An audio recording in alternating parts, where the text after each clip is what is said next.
Hello, hello, greetings. Happy Sunday. Happy day to everybody. Hope everybody is definitely maintaining your best physical, mental, and spiritual health. And we are pulling for you to be able to do that. I'm very happy that you are joining us today for what we think is a critical topic. There is so much work taking place to try to bring about some positive environments in our political work and our community work. And so the purpose of today's session is to hopefully give you some tools that can help you do that. And so as always, we start by giving honor and thanks to the indigenous people of the Western Hemisphere, the rightful caretakers of these lands throughout this part of the world. These lands were stolen from them. People want to talk about looting and people want to talk about what that looks like. Then you have to talk about the fact that the indigenous people's land was stolen from them. So if we don't talk about that, we're not really dealing with what the actual looting looks like. So we honor them with everything that we do. And then also, of course, we want to honor our African ancestors who are the reason that we are here today. And we honor them in everything that we do. And we're thankful for their sacrifice and their contribution. And so, I wanted to start by saying, they had just the really great idea. It's supposed to be like 130 degrees in Sacramento, where I live today. So had the idea was just the wonderful, innovative idea to leave that and come to the Bay Area. So right now I'm coming to you from San Francisco, the city I was born and raised in, by Golden Gate Park, the neighborhood I was born and raised in, staying at a hotel. But the challenge, you all, is that it's 100 degrees here in San Francisco. And if you know anything about San Francisco or the Bay Area, that's insane. For those that say there's no such thing as global warming, that's insane. All the years that I grew up here, I never remember it being as hot as it is right now. And then, of course, in San Francisco, you don't have air conditioning in facilities. So we wanted to escape the heat. And then now sitting here at 100-degree temperature with no air conditioning, but it's all good because we're here with you and we're here for a good reason. So we're going to move forward and get this hour going. As always, we start with our introductions. I've been an organizer for the All African People's Revolutionary Party for most of my life, all of my adult life, all over the world. And then with me, I have my outstanding and amazing and wonderful daughter, Shakura, who is working diligently, teaching, working towards her PhD in a very important topic, and also involved in plenty of activism work around African women's health issues. So just honored and pleased to be able to do this with her every week. This is our 21st week doing these seminars, and we will continue as long as you all continue to show up for them. We think it's a very important piece to add to your week. And so I'm just thankful and honored to be able to do this with her every week. And then again, the All African People's Revolutionary Party, our objective is Pan-Africanism, which we define as one unified socialist Africa. That's our objective. We believe, as Kwame Nkrumah said, that until Africa is free, no African anywhere on earth will be free. And the solution to that is a unified socialist Africa. And, of course, we cannot, capitalism is the reason we're oppressed, so capitalism cannot be the solution to our problems. So that's why we say one continental socialist government in Africa is something that'll improve the quality of life for Africans everywhere on earth. So that's our work, and we unite. Not only do we have chapters all over the world, but we unite with other liberation movements all over the world who are fighting for the same thing we're fighting for their people. So we are an international organization, an international struggle, and we unite with other people who are waging international struggle against injustice.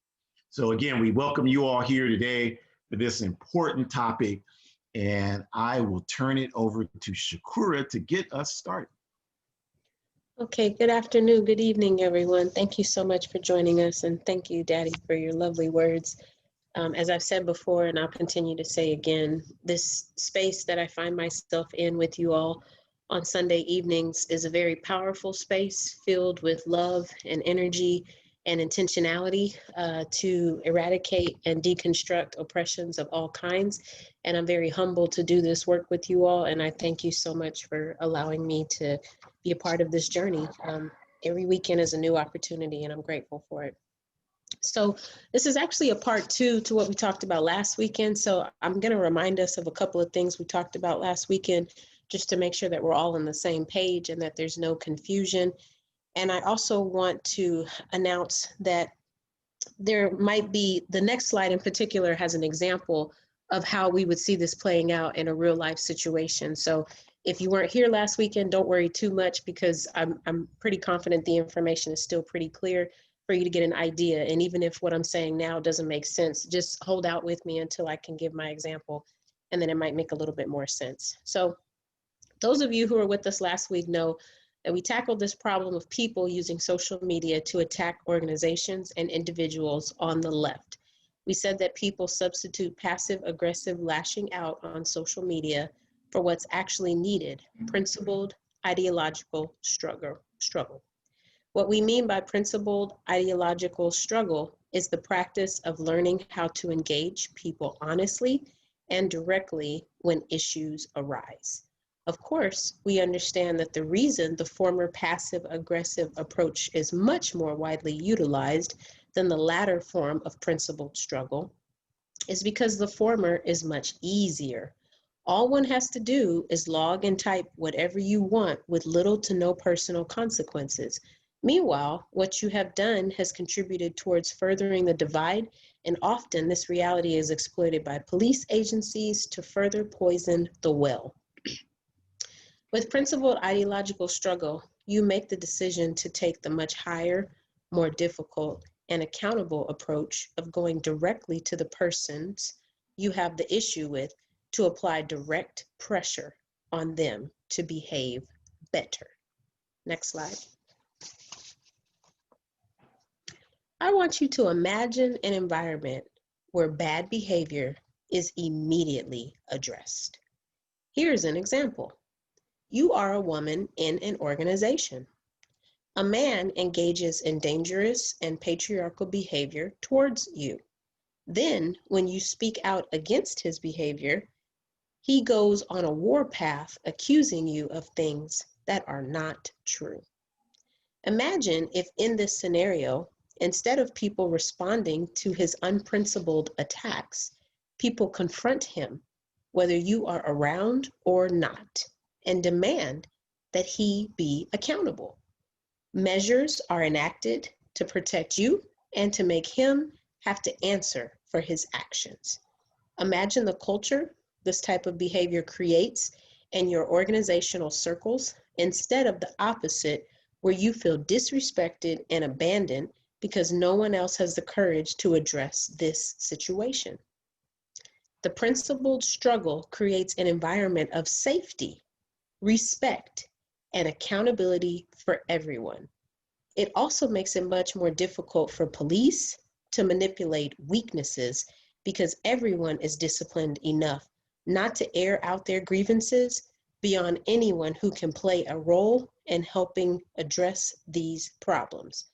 Plus, whatever tricks the police use to poke against you, the people around you are strong enough to refuse to take the bait. It should be easy to see that this level of ideological development makes us so much stronger than what we see happening today. Thank you. All right. Thank you, Shakura. So to further illustrate what Shakura is saying, I want to take us further down this pathway of actual historical events and us imagining what would happen if we had principled ideological struggle as the dominant methodology that we use to interact with one another. So last week we used the example of how police manipulated the Black Panther Party and many other organizations, American Indian Movement, etc. And with the Black Panther Party, we used the case of Brother Geronimo Gijago, or formerly Geronimo Pratt, who's shown in the picture on the left. And we talked about how Geronimo ended up doing 27 years in prison from 1972 to 1997 because he was accused of committing a murder on a Santa Monica Santa Monica tennis court in 1968, where he was accused and convicted of killing a European woman. And the effort to convict and imprison Geronimo was a part of a broader national campaign to discredit and attack the Black Panther Party. So what the Black Panther Party did, and the documents confirming this are readily available through the Freedom of Information Act today. But what they did is they identified key Panther leaders that they wanted to neutralize. And Geronimo, because of his experience as a Vietnam War vet, was one of the people they identified, along with many others. Obviously, the leadership of the Black Panther Party, Huey P. Newton, who's on the right of the picture, Bobby Seale, Erica Huggins. These were all people who were named in their documents. Fred Hampton, obviously, in Chicago. The New York Panthers, who ended up being convicted in the Panther 21 trial in 1969. And Geronimo, who was a leader in Los Angeles. And because of his Vietnam experience, he helped train the Panther organizers in LA to fortify their office, to withstand munitions attack.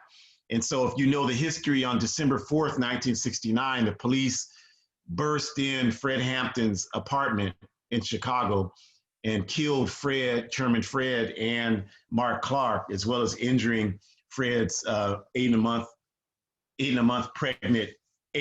months pregnant partner, who at that time was known as Deborah Johnson. Now her name is now her name is Sister Njeri, Akua Njeri.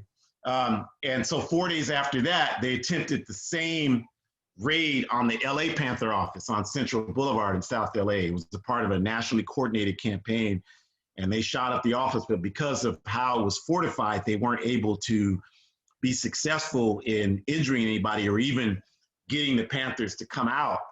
And the media arrived in LA on that date, on December 8th, and started live filming what was happening. And that prevented the police from carrying out the executions in Los Angeles that they carried out 4 days earlier in Chicago.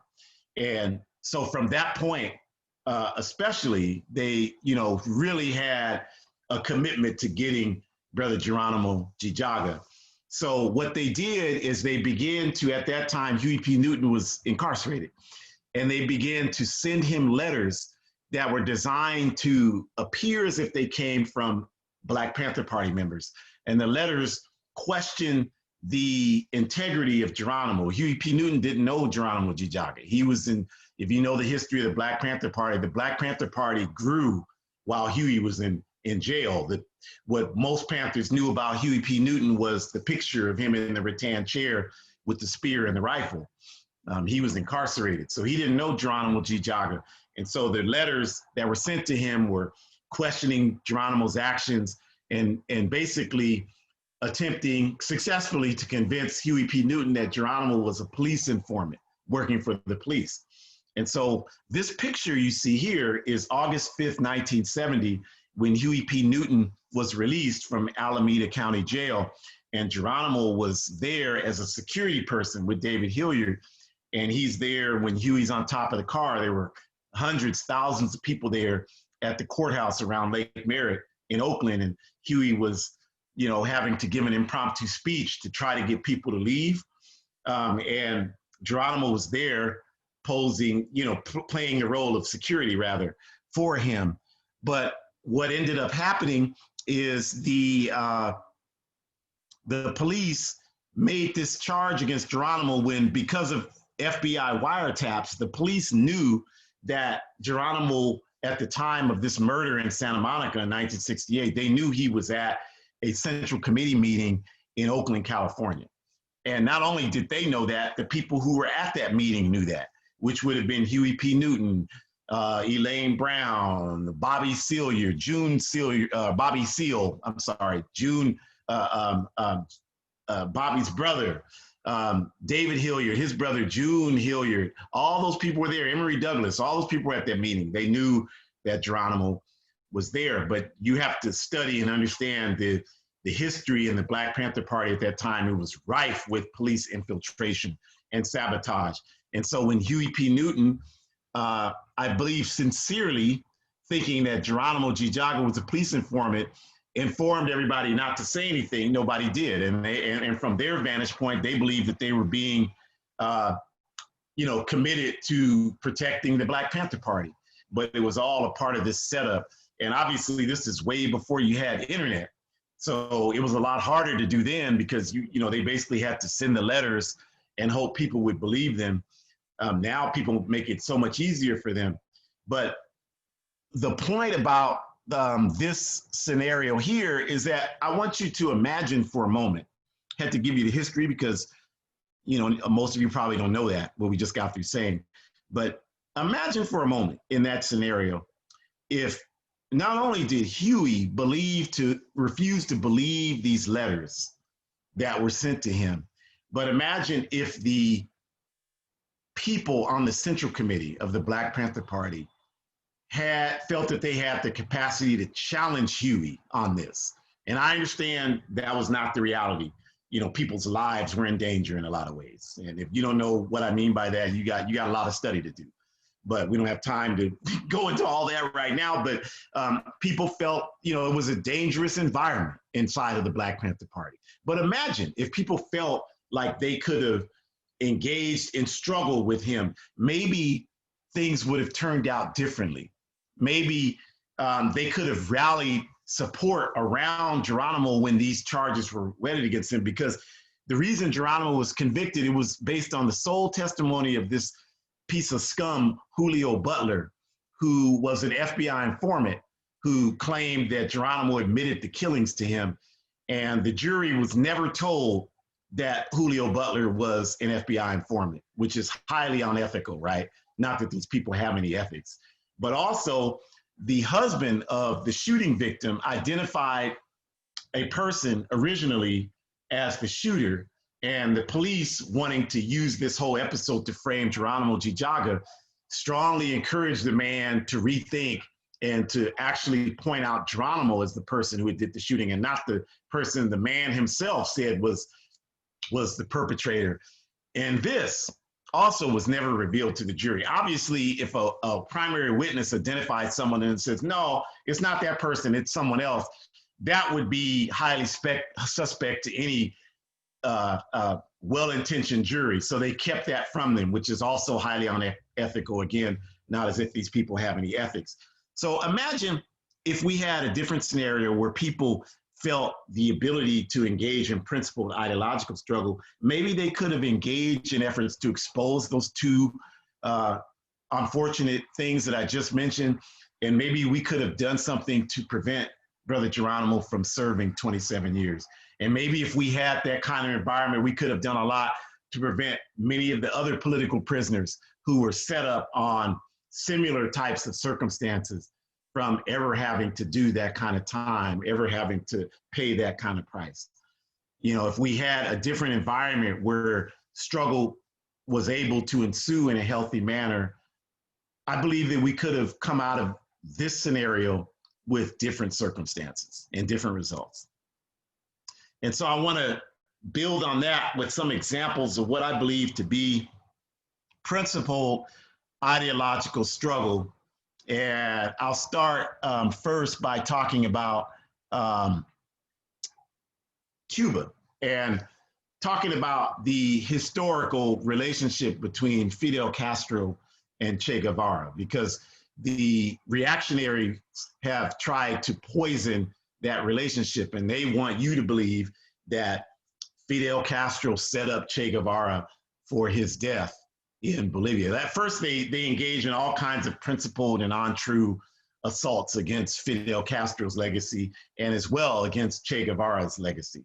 So they do that. And for those like us, where those attacks are not going to work because we study the history and have relationships and know better, then they engage in their second level of strategic approach, which is to say, well, you all love Che Guevara, but you know, Fidel Castro set him up to be killed. And that's a common line that's out here now. Fidel Castro set Che Guevara up to be killed.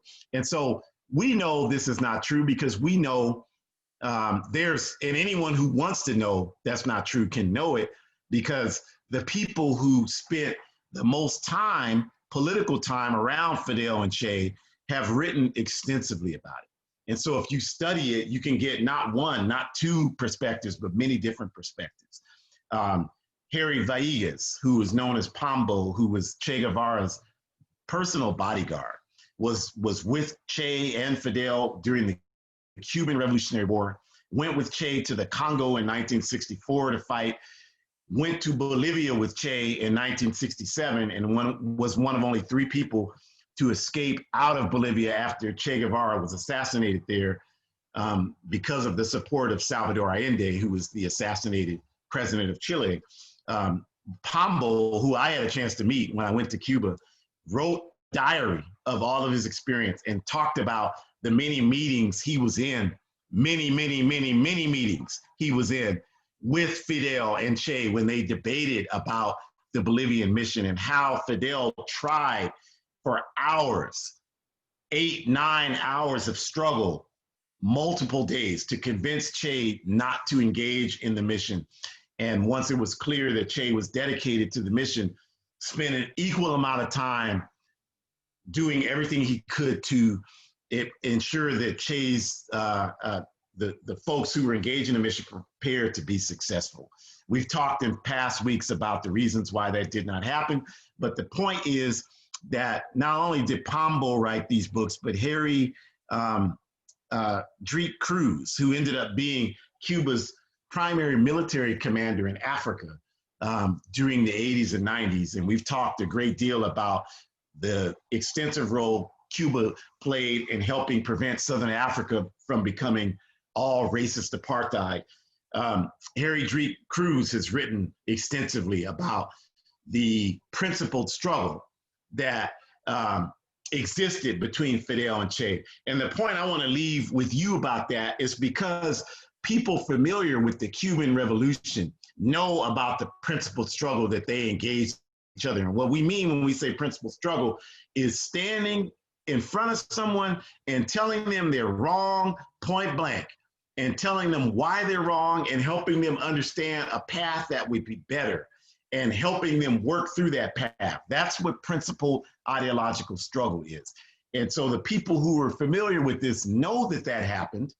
And because they know that that happened, that's why those people, you don't find them fazed one bit by these vicious backward rumors that are spread about these two today. And that's why you can't go to Cubans in Cuba who support the revolution, which is the overwhelming majority of the people, contrary to what you're told, and people outside of Cuba who support the Cuban Revolution, which is millions of people worldwide, despite what you're told. You can't go to any of those people and try to wage any type of antagonism between Fidel and Che.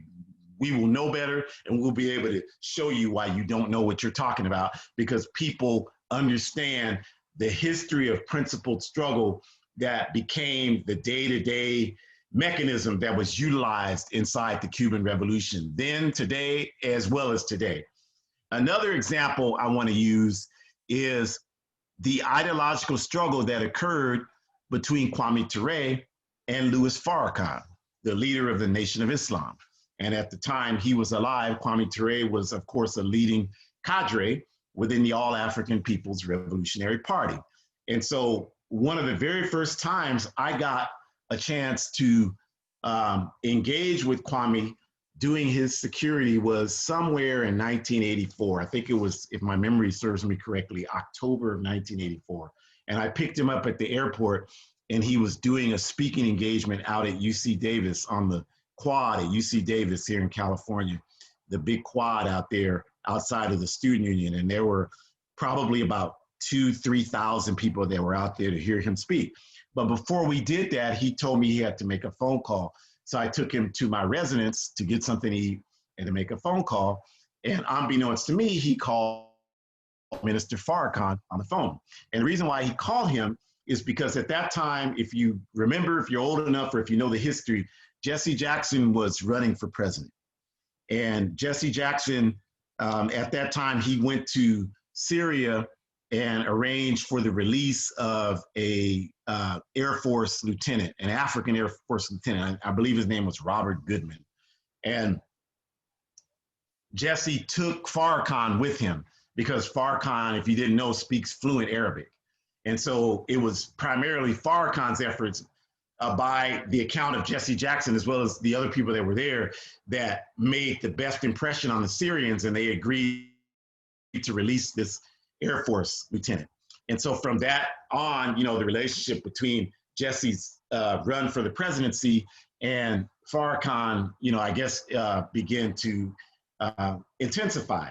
And so what ended up happening is that at some point, there were some safety failures with the Secret Service and Jesse Jackson. At that time, Jesse was early in the campaign where there was talk of him being one of the front runners, and there was some concerns about his security. There were, as you can imagine, 1984, an unquestionable amount of death threats made against him.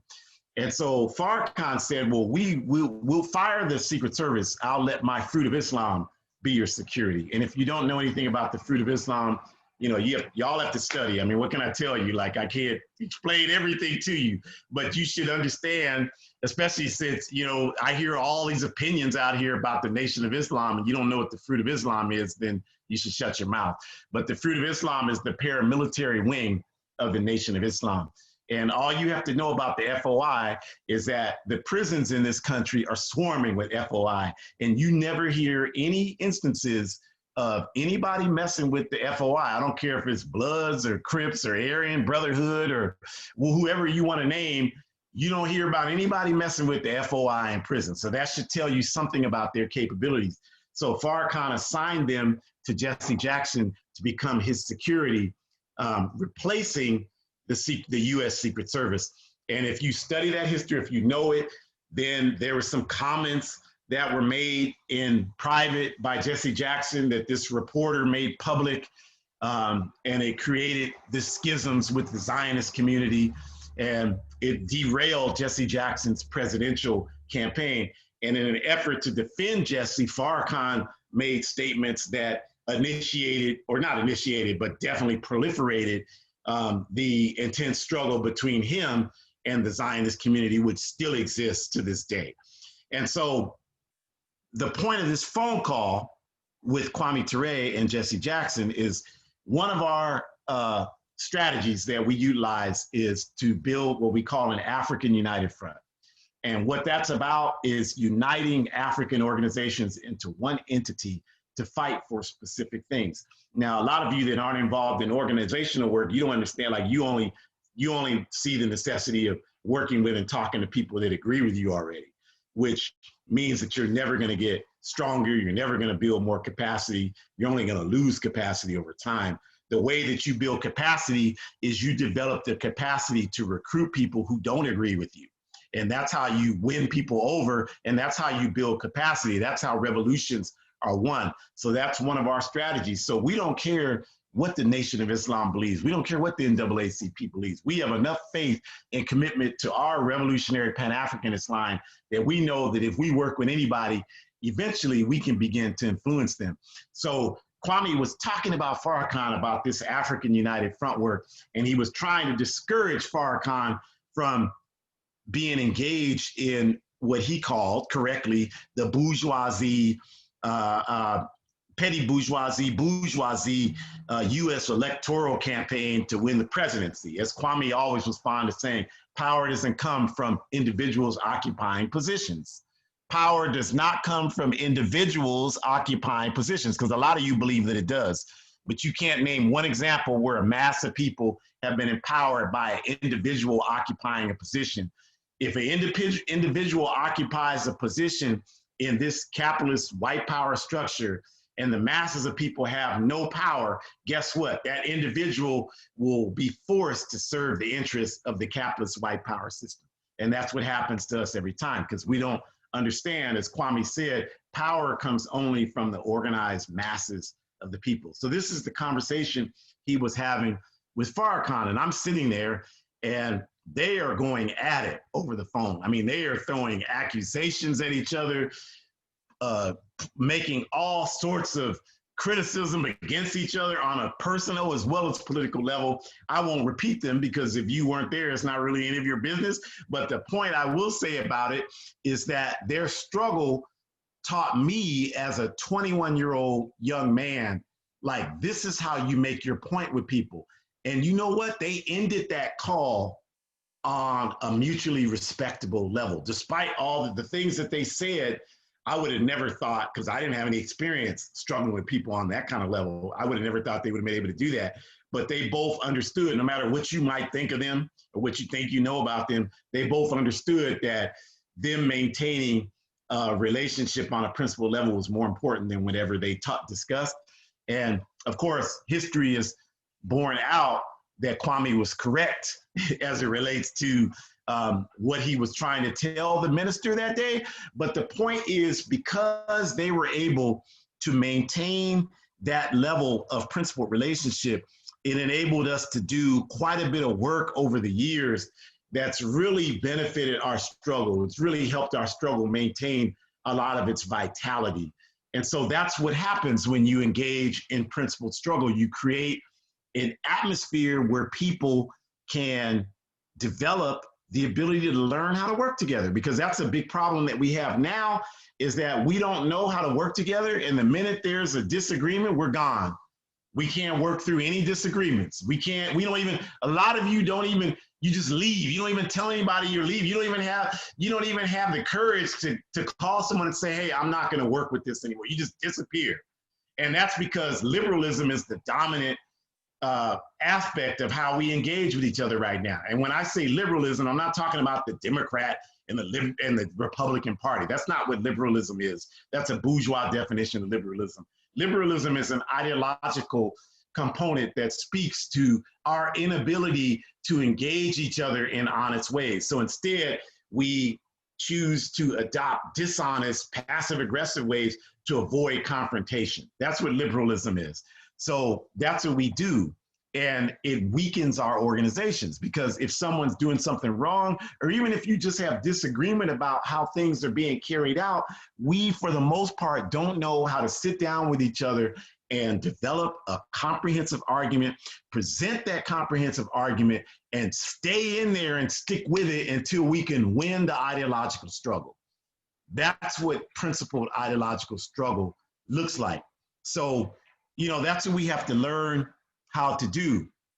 And yes, an organized political education program is essential to learning how to utilize these skills, because what the political education is not just about you reading books. That's why I'm always saying on here, it's not about you just reading books on an individual level. I mean, that's great to read, but that's not going to build any capacity. Because you could die today and you got all this knowledge in your head. What good is that going to do the rest of us? Because you're gone. Number one. Number two, it does not help you learn how to interact with your knowledge with other people. And you can't solve the problem on your own. So it doesn't help us that you have all this knowledge when you don't know how to utilize it with other people. You don't have practice doing that. So a political education program, like I'll just describe to you the one we have in the All-African People's Revolutionary Party. So we meet, we struggle with each other. We read, yes, we certainly read. We read a lot, but we struggle over what we read. So what that does for us is it teaches us how to develop a comprehensive argument. That's why if you look at any cadre in the All-African People's Revolutionary Party, anywhere in the world, you can take any of us, doesn't matter, you pick. That person will be able to engage you in a comprehensive and high-level ideological argument about what's going on in the world and what needs to happen. And the reason why we can do that, not just one of us, not just any individual skill, but because of our collective process to engage in this struggle consistently so that we learn these skills. We learn how to develop arguments. We learn how to see things analytically. We learn how to read between the lines. We all know how to do this. And that's what this process teaches you how to do. And if you have not engaged in a consistent process like this, you might think you know how to do this, but there's no way you know how to do it, because the system we're fighting against comes at you with propaganda 24/7.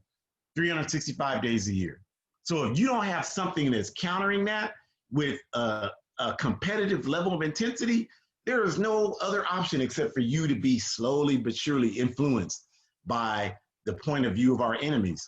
So that's important. But along with that, you have to have, and this is the key component to developing a culture of principle ideological struggle, you have to have a criticism, self-criticism component. And what that is that what we do with everything we do, we engage in an assessment of it, an honest assessment. And what that means is, like we had one in my last cadre circle meeting where we engaged in a deep ideological struggle around some contradictions, and it got heated, right? That's how we do it. It got heated. And they got to like, you know, what you're saying is wrong because this and that and that and that. And this is why we should not do it your way, but we should do it this way. That's what ideological struggle looks like, you all. And we engage in that all the time. You have to have a process that does that. But if you have that, then you have to make sure that once you wage a criticism, you have a responsibility to help carry it out. You have a responsibility to help carry it out. So that's where you merge democratic centralism, which is our democratic decision-making process, and everything you're doing, everything we're doing to try to raise the bar on the ideological struggle that we're engaging in. And what it produces for us is it produces the ability for us to work through problems. It's not 100% effective. Nothing is, but I can guarantee you we are better at working through problems than a lot of other people who don't have any process like this in place. And we certainly don't run away the minute there's a disagreement. Like, we continue to hang in there and we engage in this principled struggle. And I'll give you just one more quick example. A couple of years ago, we went to Ghana. We had a conference there and a number of us went, and we had a delegation of like 20 people that went to this conference at Winneba in Ghana, which is a university that Kwame Nkrumah started there. And the people who organized the conference, let me just say, they weren't that excited to have us there because of our political line. And they wanted to dominate the political discussion. And I guess they felt that if we were there, they wouldn't be able to do that, which is absolutely correct. And so there were a good 500-600 people there.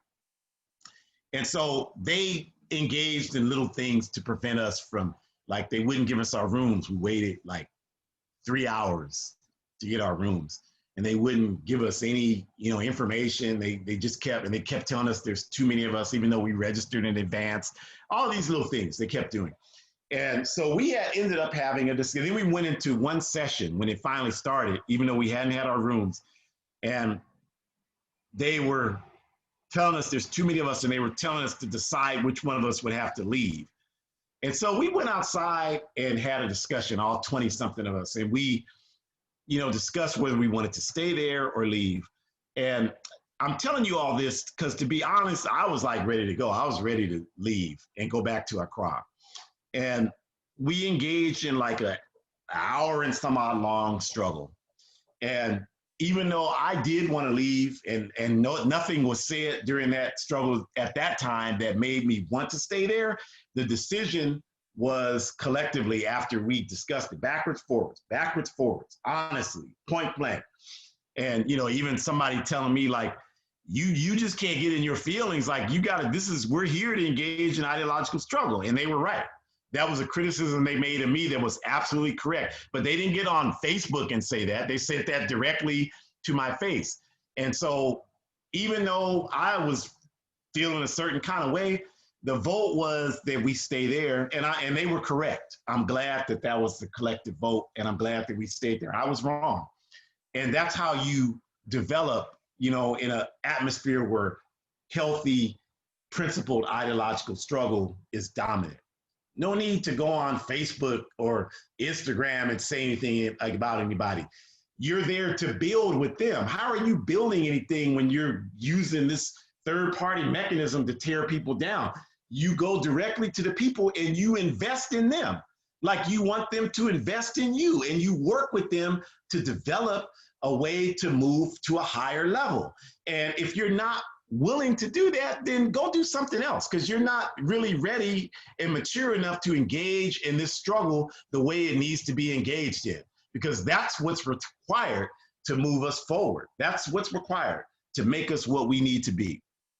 And so, this kind of principled behavior, which is influenced by this political education process and this criticism, self-criticism, you learn how to wage struggle, you all. That's what all of this is designed to do. You learn how to wage struggle. The people getting on social media, passive aggressively attacking people, what that tells me is they don't know how to wage struggle, because otherwise that's what they would do. They would talk to those people and say, you did this, that was on principle. That's what you got to do. And if you do that, people will respect you for that, because they know that's the right way to go about it. So these practices help you learn how to do that. That's what they're designed to do. And of course, the more you practice it, not only the better do you get at it, but it's contagious, you all. It's contagious. I'm sure you all have been in situations where stuff was going on that wasn't cool. People were doing things that they shouldn't have been doing, and you saw this happening, and a bunch of other people with you saw it happening. But for whatever reason, you didn't feel like you had the place to say something about it, and no one else felt that way either. And then someone comes in and calls it out. Like, this should not be happening.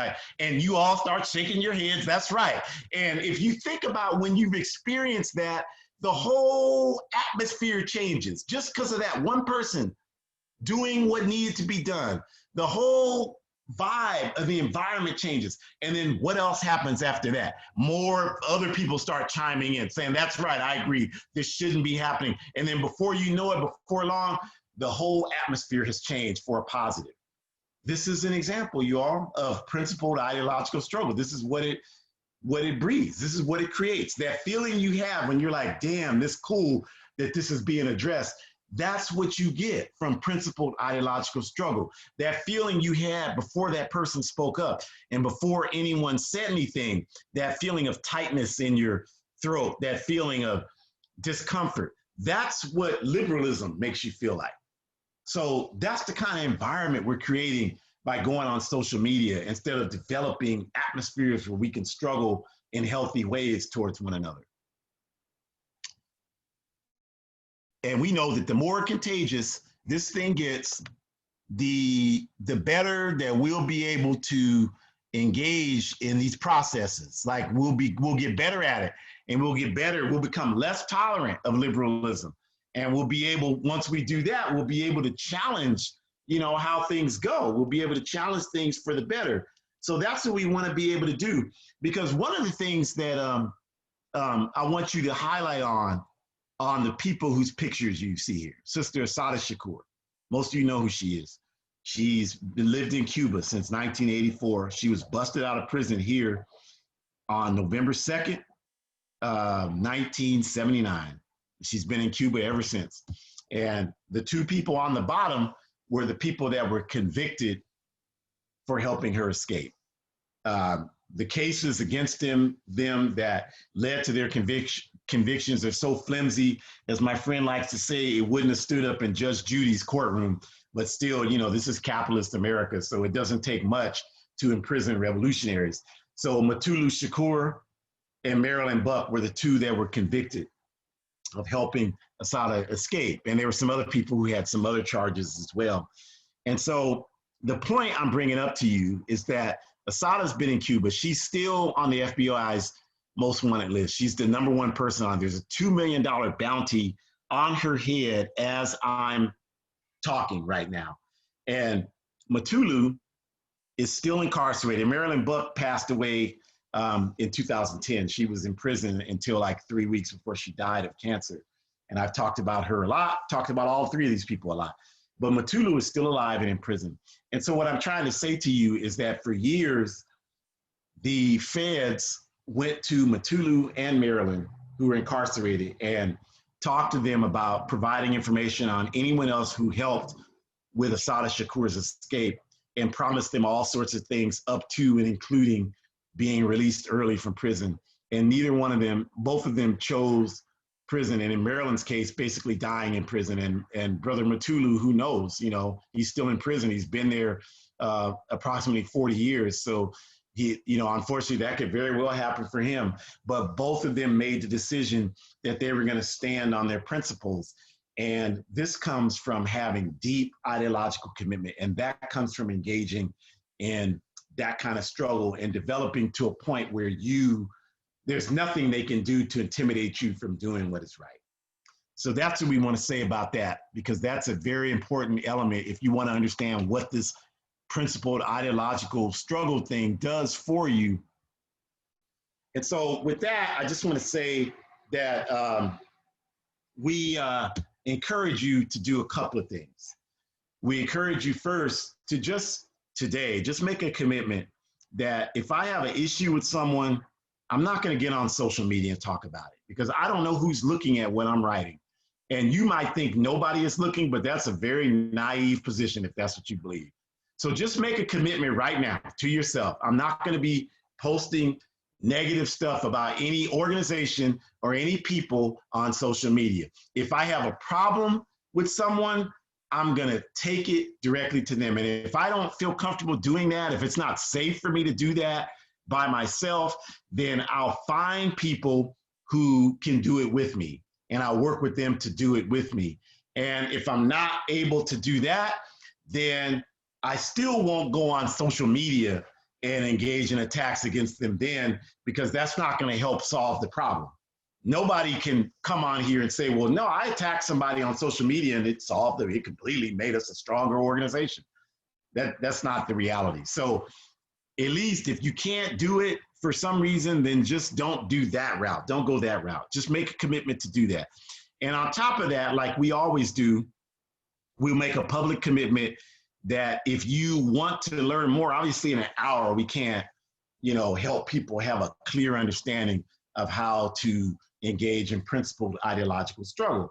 But what we can do is introduce the topic here, and then we can do what we always do, make a commitment that if you want to know how to put in place a principled political education program, criticism, self-criticism program, and ideological struggle, we are always willing to work with you to do that. Now, please understand when I say that, that doesn't mean that you got a beef with somebody and, you know, you can contact me to help you figure out how to beef better with them. That's not that. Please don't come with that nonsense. What we're talking about is teaching and talking and learning together about how we can address this contradiction so that we can either figure out a way to work with this person, or we can expose this person with other people so that they are no longer in a position to wreak havoc against the work that you're doing. That's what we're talking about. And we commit that we would help you, be happy to help you do that if you wanted to do it. So keep that in mind. You know, like every week, there's a video that will go up about this. So the words will be documented for all of eternity. So we're saying it publicly that we're willing to do that, and we encourage you to take advantage of that. Nobody takes advantage of it. This, from my vision, what I see is we have very little principled ideological struggle. We're offering to help people do that. Nobody takes us up on that. So what that tells me is nobody really wants to engage in principled ideological struggle. And if you don't, we're never going to move forward in our movements. We're never going to get stronger. We're never going to do that. And we're going to keep being torn down because we're going to keep engaging in unprincipled acts. We're going to keep attacking people on social media. The police are going to keep getting this information.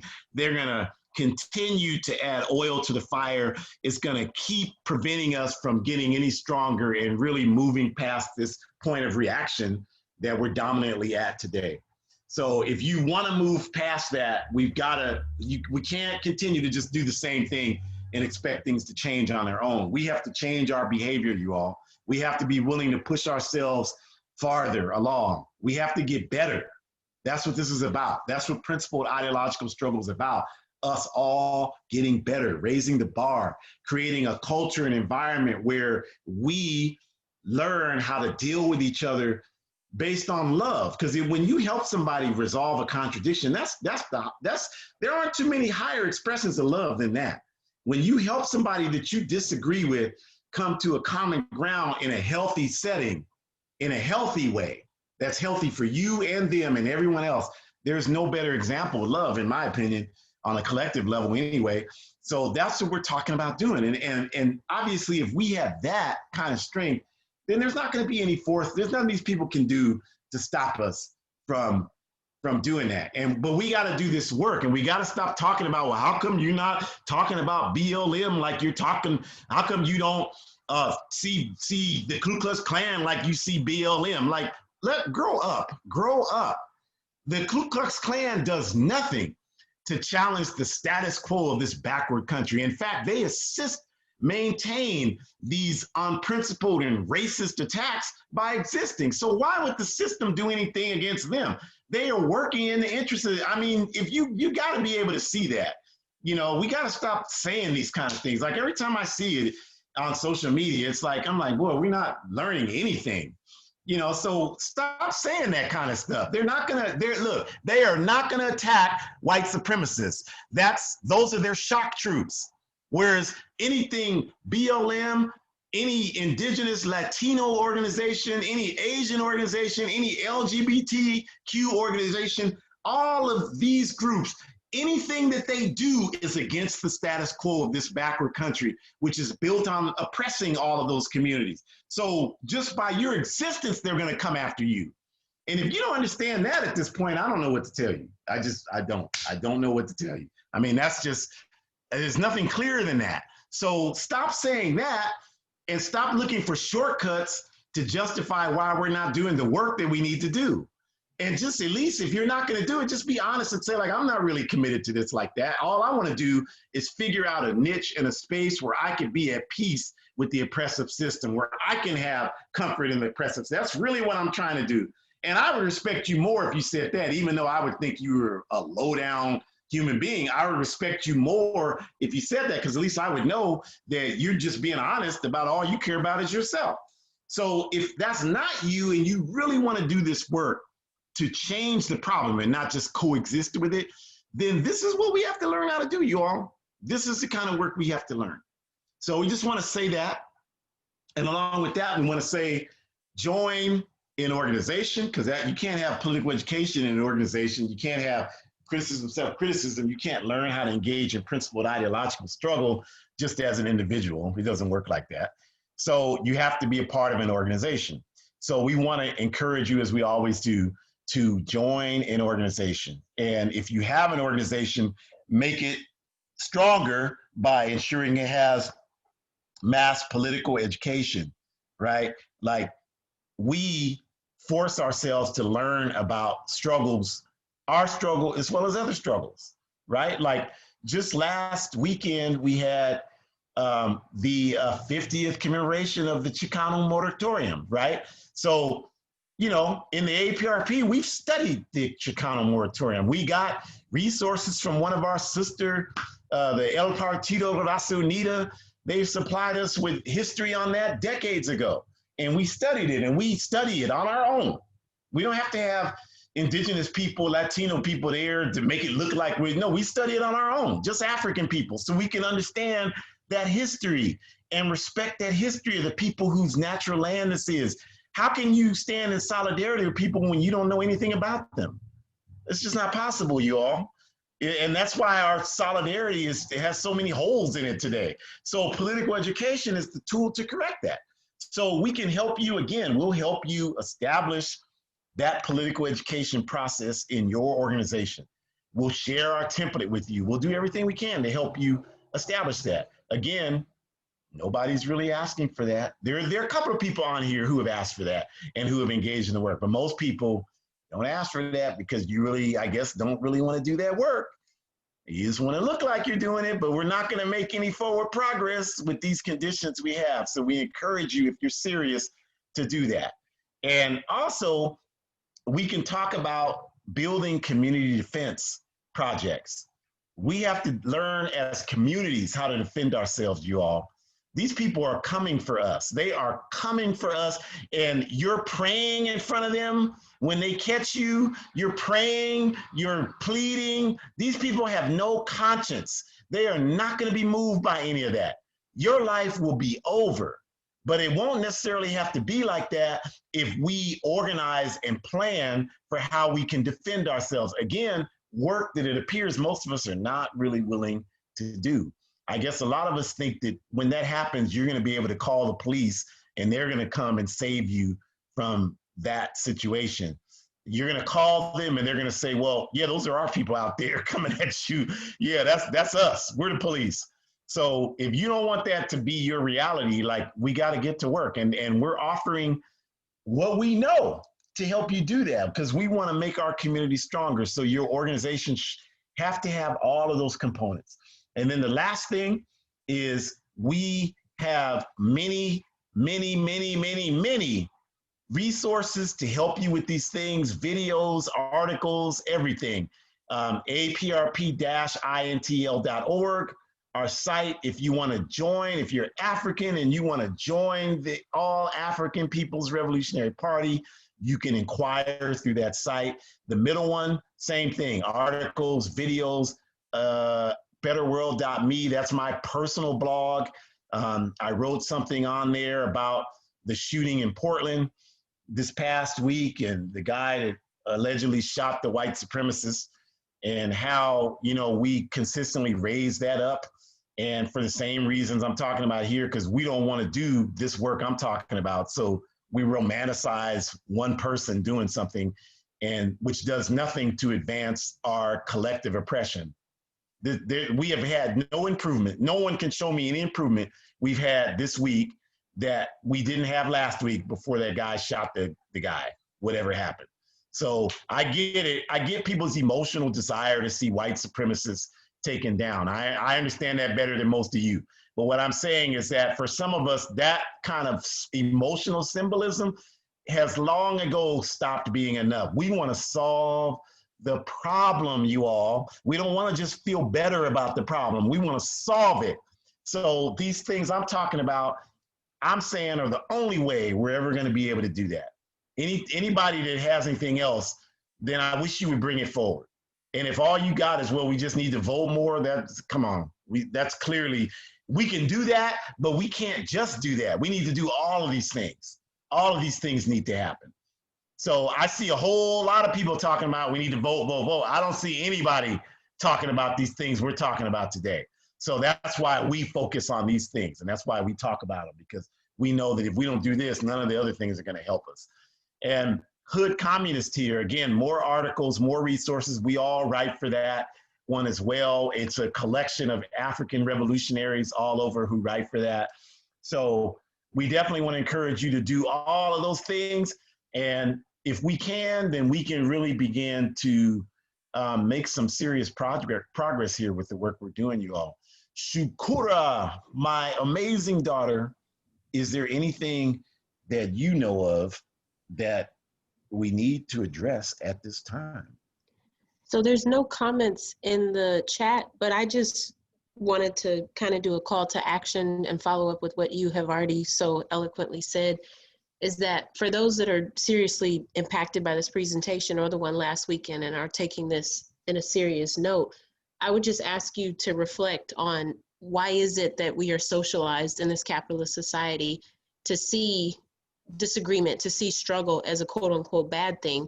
And maybe once we kind of unpack that a little bit and understand that struggle doesn't have to be bad at all, I think it's how you're socialized to think about struggle, then maybe we can have a better understanding of thinking about what it means to have some of the tactics we can try to implement, like the principled ideological struggle that we talked about before, because we know that it's beneficial and we know that it helps humanity. So the question just becomes, how do we kind of erase what we've been taught so that we can actually apply some new principles for a new foundation moving forward.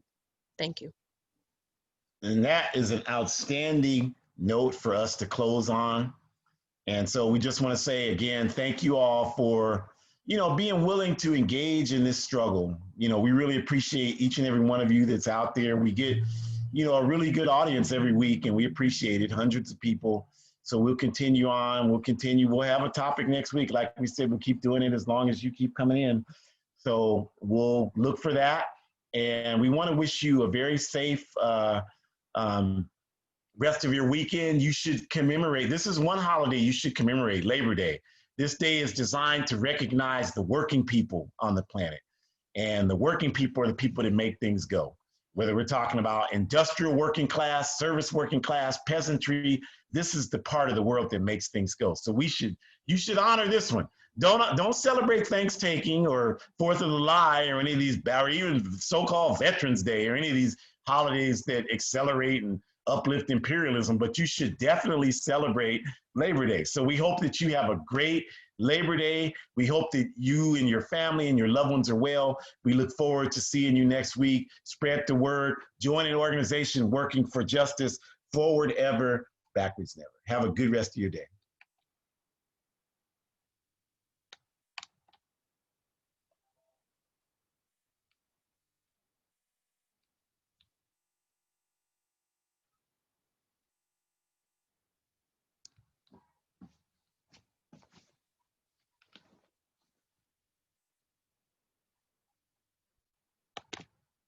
Come on, what's the moment here?